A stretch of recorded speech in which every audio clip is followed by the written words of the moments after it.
Edgar नाम का एक शख्स अपनी जान बचाने के लिए पूरी ताकत से भाग रहा था। उसके पीछे पूरी पुलिस फोर्स लगी हुई थी और कुछ ही पलों में वह एक ऊंची इमारत की छत पर पहुंच जाता है। चारों तरफ नजर दौड़ाने के बाद उसकी नजर एक पिलर पर बने अजीब से क्रॉस के निशान पर पड़ती है। जैसे ही वह उसके पास पहुंचता है, वहां उसे एक डिटोनेटर मिलता है। उसी समय पुलिस भी छत पर पहुंच जाती है और उसे डिटोनेटर नीचे रखने के लिए कहती है, लेकिन एडगर बार बार सिर्फ एक ही बात दोहराता रहता है कि समय बहुत कम है और उसे कोई नहीं रोक सकता। वह जिद करने लगता है कि तुरंत डिटेक्टिव हेलोरन को बुलाया जाए, क्योंकि अगर अगले 15 मिनट में हेलोरन वहां नहीं पहुंचा तो 5 लोगों की मौत उसकी वजह से हो जाएगी। कुछ देर बाद हेलोरन अपनी टीम के साथ वहां पहुंच जाता है। उसे देखकर साफ पता चलता है कि वह एडगर को पहले से जानता है। हेलोरन उसे समझाने की कोशिश करता है, लेकिन एडगर डिटोनेटर छोड़ने से साफ इनकार कर देता है। उसका कहना था कि खेल शुरू हो चुका है और अब फैसला होगा कि कौन जिएगा और कौन मरेगा। हेलोरन को यह सब किसी पागल इंसान की बकवास लगती है। वह एडगर पर बंदूक तान देता है और आखिरी बार चेतावनी देता है, लेकिन अगले ही पल एडगर कहता है कि अगर वह मरेगा तो अकेला नहीं मरेगा। इतना कहते ही वह डिटोनेटर का बटन दबा देता है। पुलिस अधिकारी तुरंत फायरिंग कर देते हैं। गोलियां उसके हाथ को चीर देती हैं, लेकिन एक गोली सीधे उसके सीने के पास भी लग जाती है। हेलोरन गुस्से से भर उठता है, क्योंकि उसे लगता है कि अब सारे जवाब हमेशा के लिए खत्म हो गए हैं। लेकिन उसे बिल्कुल अंदाजा नहीं होता कि डिटोनेटर का बटन दबते ही शहर के किसी और हिस्से में मौत का खेल शुरू हो चुका है। एक अंधेरे कमरे में 5 लोग बेहोश पड़े होते हैं। उनके गलों में लोहे की जंजीरें बंधी होती हैं और सिर पर ऐसे खतरनाक हेलमेट लगाए गए होते हैं जिन्हें निकालना लगभग नामुमकिन था। उनके सामने दीवार पर विशाल घूमते हुए ब्लेड लगे होते हैं जो किसी को भी कुछ सेकंड में टुकड़ों में बदल सकते थे। हर कोई घबराकर चीखने लगता है, क्योंकि किसी को समझ नहीं आता कि वे वहां कैसे पहुंचे। तभी कमरे में एक ठंडी और डरावनी आवाज गूंजती है। उन्हें बताया जाता है कि उनकी सबसे बड़ी समस्या यह है कि वे कभी अपनी जिम्मेदारी स्वीकार नहीं करते। वे लगातार झूठ बोलते हैं, दूसरों से भी और खुद से भी। अगर वे सच स्वीकार कर लें तो शायद उन्हें मुक्ति मिल सकती है, लेकिन आजादी की कीमत चुकानी होगी अपने खून से। जैसे ही आवाज खत्म होती है, सभी हेलमेट्स पर लाल लाइट जल उठती है। अगले ही पल दीवार पर लगे विशाल ब्लेड घूमने लगते हैं और गलों में बंधी लोहे की जंजीरें उन्हें धीरे धीरे मौत की तरफ खींचने लगती हैं। कमरे में अफरा तफरी मच जाती है। तभी एक लड़की हिम्मत जुटाकर अपना हाथ ब्लेड की तरफ बढ़ा देती है। ब्लेड उसके हाथ को बुरी तरह काट देता है और खून जमीन पर गिर जाता है। हैरानी की बात ये होती है कि उसी पल हेलमेट खुल जाता है। अब सभी को समझ आ जाता है कि इस खेल में बचने के लिए सिर्फ थोड़ा सा खून देना होगा। एक एक करके सभी खुद को घायल करते हैं और आजाद हो जाते हैं, लेकिन एक आदमी अब भी बेहोश पड़ा रहता है। जब तक उसे होश आता है तब तक बहुत देर हो चुकी होती है। जंजीर उसे सीधे ब्लेड तक खींच लेती है और कुछ ही सेकंड में उसकी दर्दनाक मौत हो जाती है। बाकी 4 लोग किसी तरह वहां से निकलकर अगले कमरे की तरफ बढ़ते हैं। सभी बुरी तरह घायल होते हैं और उनके दिमाग में सिर्फ एक सवाल घूम रहा होता है, आखिर ये सब कौन कर रहा है। दूसरी तरफ एडगर को गंभीर हालत में अस्पताल के आईसीयू में भर्ती कर दिया जाता है। हेलोरन उसकी निगरानी के लिए अपने भरोसेमंद अधिकारी कीट को वहां छोड़ देता है। कीट उससे पूछता है कि आखिर एडगर बार बार सिर्फ हेलोरन को ही क्यों बुला रहा था। हेलोरन बताता है कि वह एडगर को काफी समय से जानता है और उसके ऊपर पहले भी कई आपराधिक मामले चल चुके हैं। अब जरूरी था पता लगाना कि हाल ही में वह किन लोगों के संपर्क में था। इसी बीच शहर के एक पार्क में कुछ लोग किसी भयानक चीज को देखकर दंग रह जाते हैं। जब कैमरा उसकी तरफ घुमाया जाता है, एक पेड़ से वही अजीब हेलमेट पहने हुए एक लाश लटक रही होती है। लाश को तुरंत पोस्टमार्टम के लिए भेजा जाता है। एलेनोर और मिच जैसे ही उसका हेलमेट हटाते हैं, कमरे में सन्नाटा छा जाता है। उस व्यक्ति का चेहरा इतनी बुरी तरह नष्ट हो चुका होता है कि उसे पहचानना तक मुश्किल था। एलेनोर को शक होता है कि यह तरीका उसे पुराने सीरियल किलर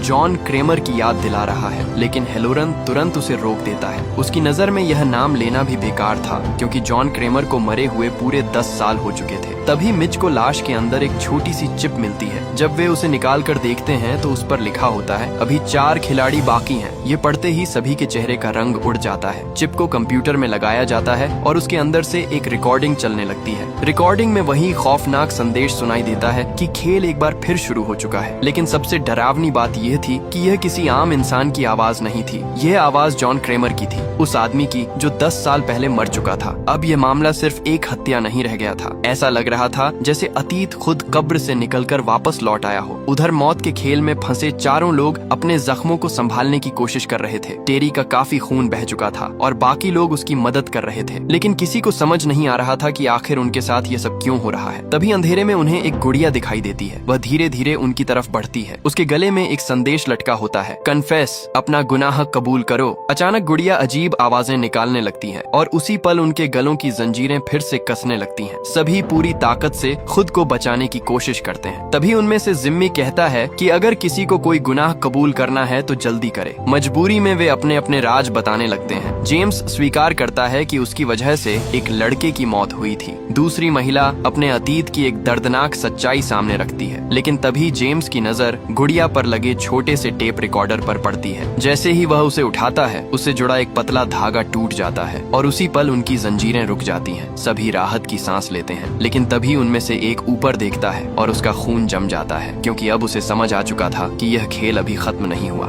इसके बाद जैसे ही जेम्स उस रिकॉर्डर को चलाता है, अचानक बिली के सामने 3 इंजेक्शन आकर गिरते हैं। तीनों पर अलग अलग नंबर लिखे होते हैं। तभी रिकॉर्डर से एक नई रिकॉर्डिंग चलने लगती है। आवाज बताती है कि इस कमरे में मौजूद लोगों में से एक ऐसा इंसान है जिसने कभी एक बीमार आदमी का पर्स चुराया था। उस आदमी को अस्थमा था और उसके पर्स में उसकी जान बचाने वाली दवा मौजूद थी, लेकिन चोर उसे मरने के लिए छोड़कर भाग गया। अब उसी इंसान का फैसला होना था। रिकॉर्डिंग में बताया जाता है कि जब वे सभी बेहोश थे, तब उस अपराधी को जहरीला इंजेक्शन लगा दिया गया था। उसके सामने रखे इन 3 इंजेक्शनों में से सिर्फ एक में इलाज मौजूद है, दूसरे में तेजाब है और तीसरे में वही जहर। अब उसे अपनी किस्मत खुद चुननी होगी। यह सुनते ही सभी लोग घबराकर अपने शरीर पर जहरीले इंजेक्शन के निशान तलाशने लगते हैं, लेकिन तभी उनकी नजर टेरी पर जाती है, जो बाकी लोगों की तरह परेशान नहीं दिखाई दे रही थी। जिम्मी तुरंत तीनों इंजेक्शन उसके सामने रख देता है। उसका कहना था कि अगर टेरी सही इंजेक्शन चुन लेती है तो शायद वे सभी बच सकते हैं, लेकिन टेरी बुरी तरह डर चुकी थी। वह लगातार इंजेक्शन लगाने से मना करती रहती है। धीरे धीरे जिम्मी का गुस्सा बढ़ने लगता है, लेकिन टेरी अपनी बात पर अड़ी रहती है। तभी अचानक एक बार फिर उनकी गर्दनों में बंधी जंजीरें कसने लगती हैं। इस बार वे सभी हवा में उठने लगते हैं। उनका दम घुटने लगता है और मौत कुछ ही कदम दूर दिखाई देने लगती है। आखिरी क्षण में जिम्मी अपना आपा खो देता है और तीनों इंजेक्शन एक साथ टेरी को लगा देता है। अगले ही पल बाकी सभी लोगों की जंजीरें खुल जाती हैं और वे नीचे गिर पड़ते हैं, लेकिन टेरी की किस्मत खत्म हो चुकी थी। कुछ ही सेकंड में उसका शरीर तड़पने लगता है और वह दर्दनाक मौत का शिकार हो जाती है। टेरी की मौत के बाद एना जिम्मी पर भड़क उठती है। उसे लगता है कि उसने जल्दबाजी में एक इंसान की जान ले ली, लेकिन जेम्स बीच में आकर दोनों को शांत करता है। उसका कहना था कि अगर वे आपस में लड़ते रहे तो कभी इस जगह से जिंदा नहीं निकल पाएंगे। उधर दूसरी तरफ पुलिस की जांच भी तेजी से आगे बढ़ रही थी। हेलोरन को यह पुष्टि मिल जाती है कि रिकॉर्डिंग में सुनाई देने वाली आवाज सचमुच जॉन क्रेमर की ही थी, लेकिन यही बात सबसे बड़ा रहस्य बन चुकी थी, क्योंकि जॉन क्रेमर को मरे हुए पूरे 10 साल हो चुके थे। उधर मौत के खेल में बचे तीनों लोग अगले कमरे में पहुंचते हैं। जैसे ही वे अंदर आते हैं, पीछे का दरवाजा अपने आप बंद हो जाता है। सभी बुरी तरह घबरा जाते हैं। जिम्मी तुरंत वहां से निकलने की कोशिश करता है, लेकिन जेम्स उसे रोक देता है। उसे यकीन था कि अगर उन्होंने खेल के नियम तोड़े तो वे मारे जाएंगे, लेकिन जिम्मी उसकी बात नहीं सुनता। वह पास पड़े फावड़े से दरवाजे पर हमला करने लगता है और तभी कमरे का फर्श अचानक टूट जाता है। एक खतरनाक जाल सक्रिय हो जाता है। लोहे की पतली रस्सियां जिम्मी के पैर को जकड़ लेती हैं। जिम्मी दर्द से चीखने लगता है। एना और जेम्स उसकी मदद करने दौड़ते हैं। तभी उन्हें फर्श के अंदर एक हैंडल दिखाई देता है। जेम्स फावड़े से दूसरी तरफ की जमीन तोड़ता है, जहां उन्हें एक और रिकॉर्डर नजर आता है। दोनों उसे निकालने की कोशिश करते हैं, लेकिन उनकी एक छोटी सी गलती की वजह से जिम्मी के पैर पर बंधी रस्सी और ज्यादा कस जाती है। अब जिम्मी दर्द से तड़पने लगता है। काफी मेहनत के बाद जेम्स रिकॉर्डर निकालने में सफल हो जाता है। जैसे ही रिकॉर्डिंग चलाई जाती है, एक ठंडी आवाज सुनाई देती है। उन्हें याद दिलाया जाता है कि नियम तोड़ने की सजा हमेशा मिलती है। फिर बताया जाता है कि सामने लगे हैंडल को खींचते ही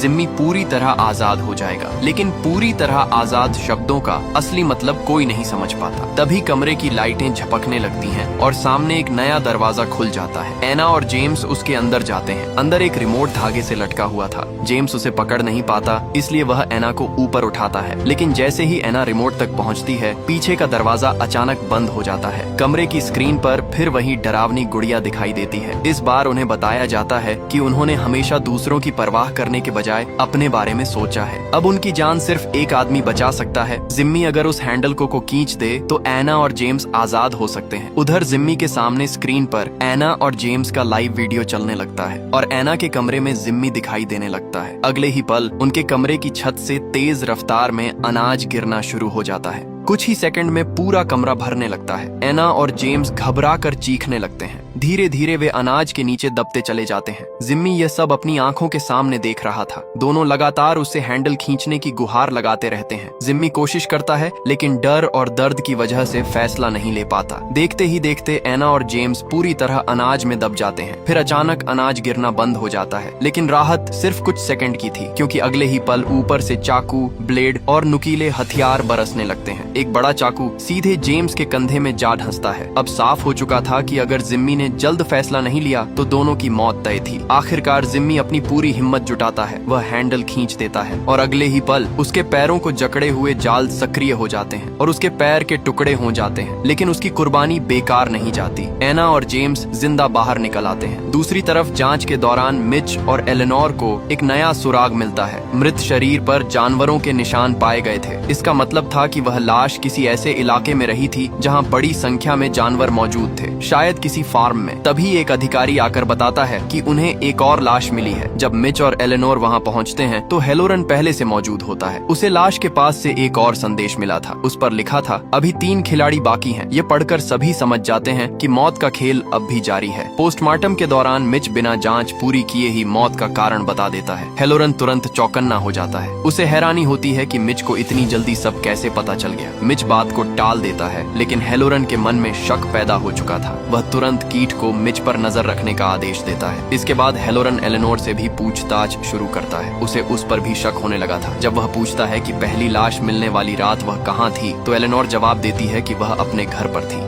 लेकिन जब हेलोरन उससे सबूत मांगता है तो उसके चेहरे का रंग उड़ जाता है। अब शक और भी गहरा हो चुका था। बाद में हेलोरन को पता चलता है कि एलेनोर डार्क वेब पर जिक्सॉ से जुड़ी खतरनाक फाइलें और वीडियो देखती रही है। उसका मानना था कि शायद वही जॉन क्रेमर के पुराने तरीकों की नकल करके यह सब कर रही है। हालांकि मिच इस बात से सहमत नहीं था। इसी बीच हेलोरन और कीट लैब पहुंचते हैं, जहां उन्हें जांच रिपोर्ट का इंतजार था। लेकिन जो रिपोर्ट उनके सामने आती है वह पूरे मामले को और भी रहस्यमय बना देती है। लाश से मिले डीएनए सैंपल का मिलान हो चुका था और वह डीएनए किसी और का नहीं बल्कि जॉन क्रेमर का था। उसी जॉन क्रेमर का जो 10 साल पहले मर चुका था। यह सच जानकर हेलोरन और कीट दोनों के चेहरे पर हैरानी साफ दिखाई देने लगती है। दूसरी तरफ मिच को अब यकीन होने लगा था कि डिटेक्टिव हेलोरन जानबूझकर उसे और एलेनोर को इस मामले में फंसाने की कोशिश कर रहा है। उसका मानना था कि हेलोरन पहले भी कई लोगों को अपने फायदे के लिए फंसा चुका है। इसी शक की वजह से मिच एलेनोर से मिलने पहुंचता है। वह उससे पूछता है कि पहली लाश मिलने वाली रात वह आखिर थी कहां। तब एलेनोर एक चौंकाने वाला सच बताती है। वह मान लेती है कि उसने पुलिस से झूठ बोला था। उस रात वह अपने घर पर नहीं बल्कि अपने निजी स्टूडियो में थी। मिच उसे चेतावनी देता है कि अगर पुलिस को यह बात पता चल गई तो वे उसे आसानी से इस पूरे मामले में फंसा देंगे, इसलिए अब उससे कुछ भी छिपाने का कोई फायदा नहीं था। कुछ देर बाद एलेनोर उसे एक सुनसान और वीरान इमारत में लेकर जाती है। जैसे ही वहाँ की लाइटें जलती हैं, मिच के होश उड़ जाते हैं। पूरा कमरा जॉन क्रेमर की बनाई गई खतरनाक मशीनों से भरा हुआ था। वही मशीनें जिनका इस्तेमाल करके उसने अपने शिकारों को मौत के खेल में फंसाया था। चारों तरफ ऐसे जाल लगे हुए थे जो कुछ ही सेकंड में किसी भी इंसान की जान ले सकते थे। तब एलेनोर बताती है कि वह जॉन क्रेमर की बहुत बड़ी फैन है और इन मशीनों को इकट्ठा करना उसका शौक है। मिच ये सब देखकर घबरा जाता है। उसे लगता है कि अगर पुलिस ने यह जगह देख ली तो एलेनोर सीधे मेन संदिग्ध बन जाएगी। लेकिन उन्हें यह नहीं पता था कि कोई और भी उनका पीछा करते हुए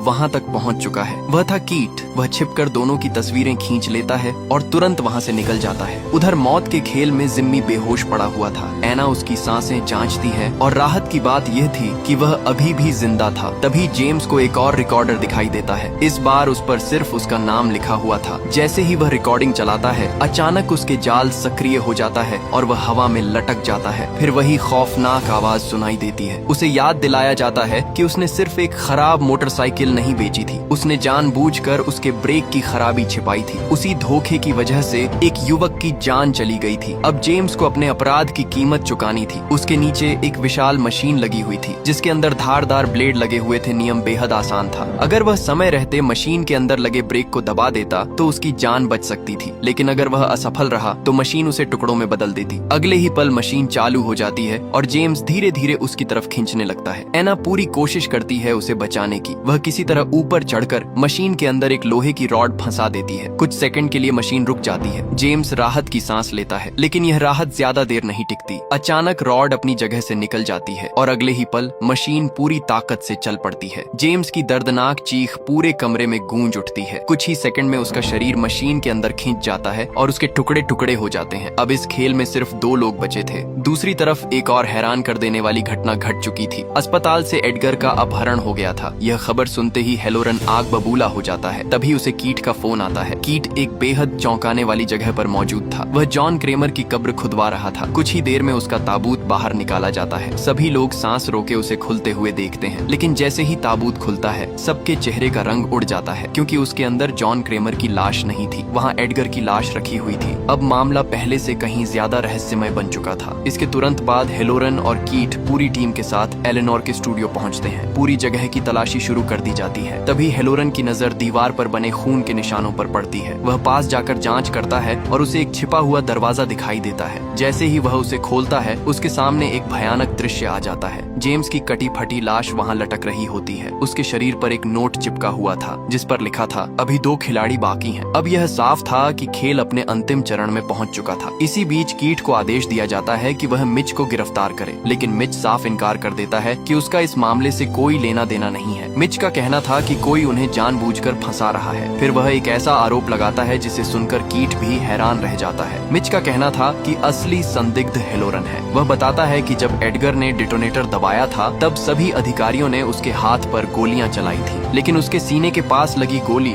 सिर्फ हेलोरन की बंदूक से आई हो सकती थी। मिच को यकीन था कि हेलोरन नहीं चाहता था कि एडगर जिंदा बचे। शुरुआत में कीट को यह बात अजीब लगती है, लेकिन हेलोरन के भ्रष्टाचार से जुड़े पुराने मामलों को याद करके उसका शक बढ़ने लगता है। दोनों तुरंत एडगर की लाश की दोबारा जांच करते हैं। जब गोली का मिलान किया जाता है तो सच्चाई सामने आ जाती है। एडगर के सीने में लगी गोली सचमुच हेलोरन की सर्विस गन से चलाई गई थी। अब कीट का शक यकीन में बदल चुका था। उधर मिच घर पहुंचकर एलेनोर को फोन करने की कोशिश करता है, लेकिन जैसे ही वह पीछे मुड़ता है एलेनोर उसके सामने खड़ी दिखाई देती है। वह बुरी तरह घबराई हुई थी। उसका कहना था कि उसे बिल्कुल नहीं पता कि जेम्स की लाश उसके स्टूडियो तक कैसे पहुंची। मिच उसे बताता है कि अब पुलिस का शक धीरे धीरे हेलोरन की तरफ बढ़ रहा है, लेकिन एलेनोर के पास इससे भी बड़ी खबर थी। उसने आखिरकार वह फार्म ढूंढ लिया था जहां यह पूरा मौत का खेल खेला जा रहा था। मिच तुरंत पुलिस को सूचना देने की बात करता है, लेकिन एलेनोर साफ मना कर देती है। जॉन क्रेमर के प्रति उसकी दीवानगी अब भी खत्म नहीं हुई थी। वह अपनी आंखों से इस पूरे खेल का अंत देखना चाहती थी। मिच को यह सब पागलपन लगता है। उसका कहना था कि वे बिना तैयारी के किसी खतरनाक हत्यारे का सामना नहीं कर सकते। तभी एलेनोर अपनी जैकेट के अंदर से एक पिस्तौल निकालती है। उसकी आंखों में डर कम और जुनून ज्यादा दिखाई दे रहा था। अब वे दोनों सच जानने के लिए उस रहस्यमयी फार्म की तरफ निकल पड़ते हैं। दूसरी तरफ एना किसी भी तरह उस डरावनी जगह से बाहर निकलने की कोशिश कर रही थी। वह फावड़े की मदद से दरवाजा तोड़ने में कामयाब हो जाती है, लेकिन जैसे ही वह बाहर निकलने की कोशिश करती है तभी उसके सामने एक नकाबपोश आदमी आ जाता है। इससे पहले कि एना कुछ समझ पाती, वह आदमी उसे बेहोश कर देता है। जब एना की आंख खुलती है तो वह खुद को एक नई जगह पर पाती है। उसके पैरों में भारी लोहे की जंजीरें बंधी हुई थीं। उसके सामने जिम्मी भी मौजूद था, लेकिन दोनों के होश तब उड़ जाते हैं जब वे उस नकाबपोश आदमी का चेहरा देखते हैं। वह कोई और नहीं बल्कि जॉन क्रेमर था, जिस आदमी को पूरी दुनिया 10 साल पहले मरा हुआ मान चुकी थी। जॉन उन्हें बताता है कि उनका आखिरी खेल अभी बाकी है। फिर वह जिम्मी की तरफ देखता है और कहता है कि उसने अभी तक अपना असली गुनाह स्वीकार नहीं किया। धीरे धीरे जिम्मी टूट जाता है और सच कबूल कर लेता है। वह मानता है कि उसके दोस्तों की मौत के लिए वही जिम्मेदार था। उसने अदालत में झूठी गवाही देकर खुद को बचा लिया था और दूसरों को सजा भुगतने के लिए छोड़ दिया था। इसके बाद जॉन एना की तरफ मुड़ता है। वह उसे भी सच स्वीकार करने के लिए कहता है, लेकिन एना अब भी अपने झूठ पर अड़ी रहती है। वह बार बार यही कहती है कि उसके बच्चे की मौत के लिए उसका पति जिम्मेदार था। तभी जॉन उसके अतीत का सबसे भयानक सच सामने रख देता है। वह बताता है कि एना अपने बच्चे से परेशान हो चुकी थी। एक रात जब बच्चा लगातार रो रहा था तो उसने उसे अपने पति के पास लिटा दिया। बाद में उसके पति ने नींद में करवट बदली और बच्चा उसके नीचे दब गया। दम घुटने से उसकी मौत हो गई। इस घटना के बाद पुलिस ने उसके पति को गिरफ्तार कर लिया। बेगुनाह होते हुए भी उसने जेल में आत्महत्या कर ली। एना यह सुनकर पूरी तरह टूट जाती है। फिर जॉन बताता है कि वह यह सब क्यों कर रहा है। वह कहता है कि एक डॉक्टर की लापरवाही की वजह से उसकी जिंदगी बदल गई थी। कैंसर की रिपोर्ट में हुई गलती के कारण उसे अपनी मौत का सामना बहुत पहले करना पड़ा। यही वह वजह थी जिसने उसे लोगों को उनके कर्मों का सामना करवाने के रास्ते पर डाल दिया। इसके बाद जॉन उनके सामने एक शॉटगन रखता है। उसमें सिर्फ एक गोली थी, लेकिन वह कोई साधारण गोली नहीं थी। जॉन उन्हें बताता है कि यही गोली उनकी आजादी की चाबी है। इतना इतना कहकर वह वहाँ से चला जाता है। उधर दूसरी तरफ कीट हेलोरन के घर पहुंच चुका था। वहाँ उसे कई ऐसे सबूत मिलते हैं जो हाल ही में हुई हत्याओं से जुड़े हुए थे। अब उसका शक लगभग यकीन में बदल चुका था। इसी दौरान एलेनोर और मिच भी उस फार्म पर पहुंच जाते हैं जहां यह पूरा मौत का खेल खेला जा रहा था। उन्हें पता नहीं था कि हेलोरन भी उनका पीछा करते हुए वहीं तक पहुंच चुका है। कीट लगातार हेलोरन को फोन कर रहा था, लेकिन हेलोरन हर बार उसका कॉल काट देता है। फार्म के अंदर पहुंचकर मिच और एलेनोर चारों तरफ जांच शुरू करते हैं। ये वही जगह थी जहां शुरू से ये खौफनाक खेल चल रहा था। उन्हें वे हेलमेट भी मिल जाते हैं जिनका इस्तेमाल पहले गेम में किया गया था, लेकिन हैरानी की बात यह थी कि एलेनोर के चेहरे पर डर का नामो निशान नहीं था।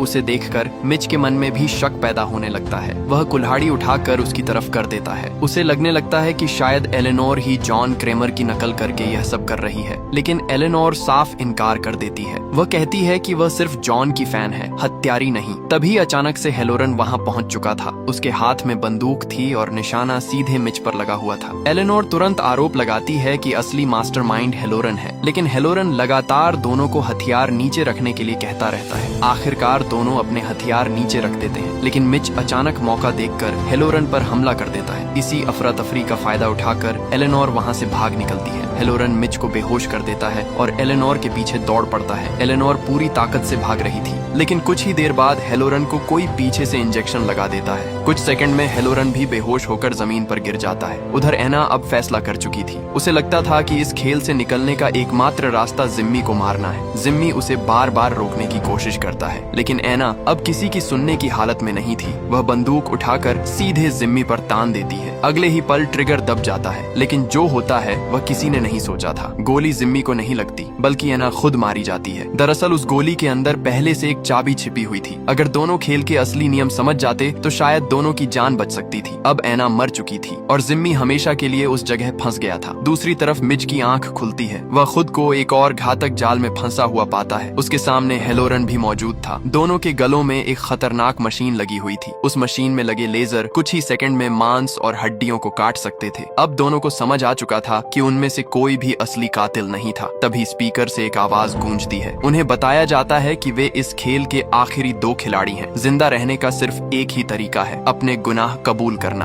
उन्हें अगले 60 सेकंड के अंदर फैसला करना था कि पहले कौन स्वीकारोक्ति करेगा। इसके लिए सामने लगा बटन दबाना जरूरी था। हेलोरन आगे आने का नाटक करता है, लेकिन आखिरी क्षण में वह चालाकी से मिच वाला बटन दबा देता है। अगले ही पल मिच के गले में लगा उपकरण सक्रिय हो जाता है। मजबूर होकर मिच अपना गुनाह स्वीकार करता है। वह मानता है कि सालों पहले उसी की लापरवाही की वजह से जॉन क्रेमर की मेडिकल रिपोर्ट बदल गई थी। वह माफी मांगता है, लेकिन तभी लेजर चालू हो जाते हैं। कुछ ही सेकंड में मिच की दर्दनाक मौत हो जाती है। हेलोरन राहत की सांस लेता है। उसे लगता है कि वह जीत चुका है, लेकिन तभी उसके गले में लगा उपकरण भी सक्रिय हो जाता है। अब उसकी बारी थी। हेलोरन एक एक करके अपने सारे अपराध कबूल करने लगता है। उसने सबूतों से छेड़छाड़ की थी, रिश्वत ली थी, बेगुनाह लोगों को जेल भेजा था और कई अपराधियों को बचाया था। अचानक उसका उपकरण बंद हो जाता है। हेलोरन को लगता है कि वह बच गया, लेकिन तभी कहानी का सबसे बड़ा ट्विस्ट सामने आता है। उसके सामने मरा पड़ा मिच अचानक उठकर खड़ा हो जाता है। हेलोरन के पैरों तले जमीन खिसक जाती है। दरअसल यह सब पहले से मिच की योजना का हिस्सा था। उसने अपनी मौत का नाटक किया था और हेलोरन की पूरी कन्फेस रिकॉर्ड कर ली थी। अब हेलोरन अपने ही जुर्मों के जाल में फंस चुका था। इसके बाद मिच पूरा सच बताता है। 10 साल पहले जॉन क्रेमर के एक खेल में वह खुद भी शामिल था। उसकी गलती सिर्फ लापरवाही थी, इसीलिए जॉन ने उसे दूसरा मौका दिया था। उस दिन के बाद मिच की जिंदगी हमेशा के लिए बदल गई, लेकिन सालों बाद उसकी पत्नी की हत्या हो गई और उस हत्या का जिम्मेदार एडगर था। वही एडगर जो हेलोरन का मुखबिर बनकर खुलेआम घूम रहा था। हेलोरन ने उसे बचाया था और यही वह बात थी जिसने मिच को बदले की राह पर ला खड़ा किया। मिच ने जॉन के पुराने खेल को दोबारा बनाया, लेकिन इस बार उसने 5 नहीं बल्कि 6 खिलाड़ियों को चुना। वह जानना चाहता था कि क्या वह भी जॉन क्रेमर की तरह लोगों को उनके अपराधों का सामना करवा सकता है। अब हेलोरन के पास कोई बहाना नहीं बचा था। वह मिच से अपनी जान की भीख मांगने लगता है, लेकिन मिच उससे सिर्फ एक सवाल पूछता है, क्या वह उसकी पत्नी को वापस ला सकता है? हेलोरन के पास कोई जवाब नहीं होता। अगले ही पल मिच लेजर सिस्टम सक्रिय कर देता है। हेलोरन दर्द से चीख उठता है। कुछ ही सेकंड में उसका अंत हो जाता है और इसी के साथ जिगसॉ का यह खौफनाक खेल हमेशा के लिए खत्म हो जाता है।